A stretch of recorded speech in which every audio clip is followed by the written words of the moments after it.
Hello guys, இந்த மாதிரி உங்கள் இமேஜை வச்சு எப்படி எடிட் பண்ணுறதுன்னு பார்க்கலாம். ஸ்கிப் பண்ணாமல் ஃபுல்லாக பாருங்கள். சப்ஸ்கிரைப் பண்ணாதவங்க சப்ஸ்கிரைப் பண்ணுங்கள். லைக் பண்ணிட்டு வாங்க வீடியோக்குள்ளே போகலாம்.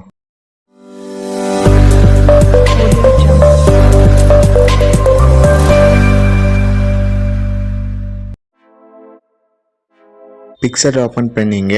2 இமேஜும் டிஸ்கிரிப்ஷனில் இருக்கிறேன், அதை டவுன்லோட் பண்ணிங்க.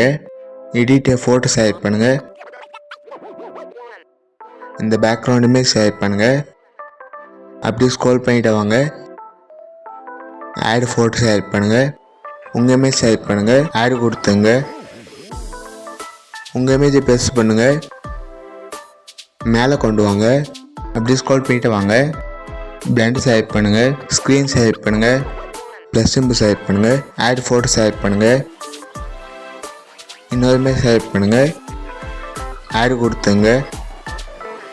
ரிமூவ் பிஜி செலக்ட் பண்ணுங்கள். ரிமூவ் பேக்ரவுண்ட் செலக்ட் பண்ணுங்கள். பேக்ரவுண்ட் ரிமூவ் ஆகிடுச்சு. உங்கள் இமேஜ் பெருசு பண்ணிங்க. கீழே கொண்டு வாங்க. ப்ளஸ் சிம்பிள் செலக்ட் பண்ணுங்கள். ஆட் ஃபோட்டோ செலக்ட் பண்ணுங்கள். பிஎன்ஜி செலக்ட் பண்ணுங்கள். ஆட் கொடுத்துங்க. கொஞ்சம் பெருசு பண்ணுங்கள். கீழே கொண்டு வாங்க. ரெண்டாவது செலக்ட் பண்ணுங்கள். மூவ் பேக் செலக்ட் பண்ணுங்கள். ப்ளஸ் சிம்பிள் செலக்ட் பண்ணுங்கள். டெக்ஸ்ட்டு செலக்ட் பண்ணுங்கள். உங்கள் நேம் டைப் பண்ணி டிக் கொடுத்துங்க. சிஆர் கொடுங்க. அப்படியே ஸ்க்ரோல் பண்ணிட்டு வாங்க. உங்களுக்கு எந்த ஃபாண்ட் பிடிச்சிருக்கோ அந்த ஃபாண்ட் செலக்ட் பண்ணுங்கள். கொஞ்சம் கீழே கொண்டு வாங்க. ரெண்டாவது செலக்ட் பண்ணுங்கள். மூவ் பேக் செலக்ட் பண்ணுங்கள். டிக் கொடுத்துங்க.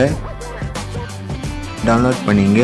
லைக் பண்ணுங்கள், கமெண்ட் பண்ணுங்கள், உங்கள் ஃப்ரெண்ட்ஸ்கிட்டையும் ஷேர் பண்ணுங்கள். இந்த மாதிரி வீடியோ பார்க்கணுன்னா மறக்காமல் சப்ஸ்கிரைப் பண்ணுங்கள். அடுத்த வீடியோவில் பார்க்கலாம். பாய்.